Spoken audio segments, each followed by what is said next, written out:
I now recognize Tyler O'Neill for his opening statement. Chairwoman Green, members of the subcommittee, the last few weeks have featured revelation after revelation of how our tax dollars have been spent propping up radical left-wing causes across the world. Yet what struck me about the abuse of foreign aid has been the connections with leftist activists here at home. As a senior editor at the Daily Signal, I researched the left's dark money network, which propped up the influence campaign I expose in my book, The Woktopus. I found that leftist elites prop up NGOs that staffed and advised the Biden administration, pushing unpopular policies on the American people through the bureaucracy. In my remarks, I will present 3 examples of how the left's dark money network intersects with just one agency focused on foreign aid, the U.S. Agency for International Development. The views I will express in this testimony are my own. The left's dark money network features George Soros and his Open Society Foundations, the Tides Foundation, and the network of nonprofits established by Arabella Advisors.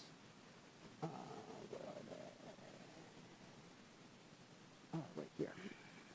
These groups, which you can see on this chart, funnel cash to DEI, transgender, and climate alarmist causes, divisive issues that the Biden administration prioritized over addressing the concrete needs of the American people.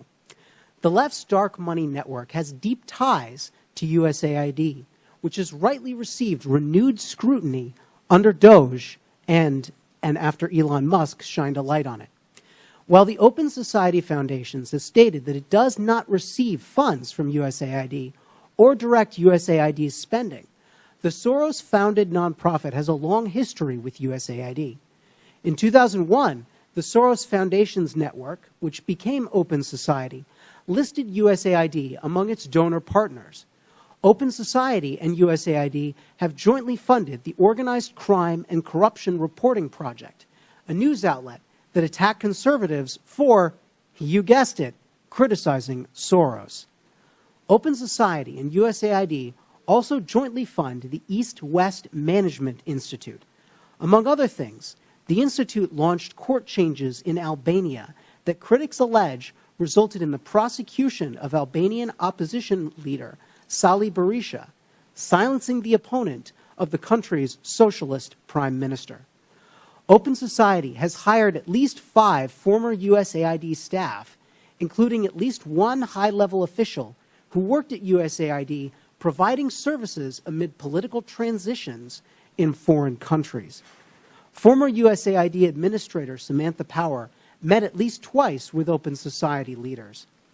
USAID has directly funded a different organization in the left's dark money network, the Tides Center. The agency has awarded more than $27 million in grants to the center. You'll find the Tides Foundation right here. The Tides Center has funded many of the leftist groups that influence the Biden administration, and it also operates its own in-house nonprofit called Palestine Legal, which represents anti-Israel rioters in court and gives them legal advice. Former USAID staff have also gone on to work for Arabella Advisors, which is a for-profit company that set up pass-through nonprofits. These groups allow donors to support specific projects without being associated with these projects. One of the nonprofits, New Venture Fund, set up a secretive group called Governing for Impact. Even though Governing for Impact had existed for barely 2 years and did not appear in a Google search at the time, its leaders met with and advised top staff in the Biden administration, executive-level bureaucrats who oversaw the vast federal bureaucracy. Leaders at the Rockefeller Foundation, another funder in the left's dark money network, previously held roles at USAID, including the former administrator, who now serves as the foundation's president. Other USAID staff have gone on to work at the nonprofits that staffed and advised the Biden administration, including the Center for American Progress, the Human Rights Campaign, and the American Civil Liberties Union. Personnel is policy, And these connections between the left's influence campaign on the Biden administration and USAID reveal how woke elites have captured the enterprise of foreign aid. Thank you.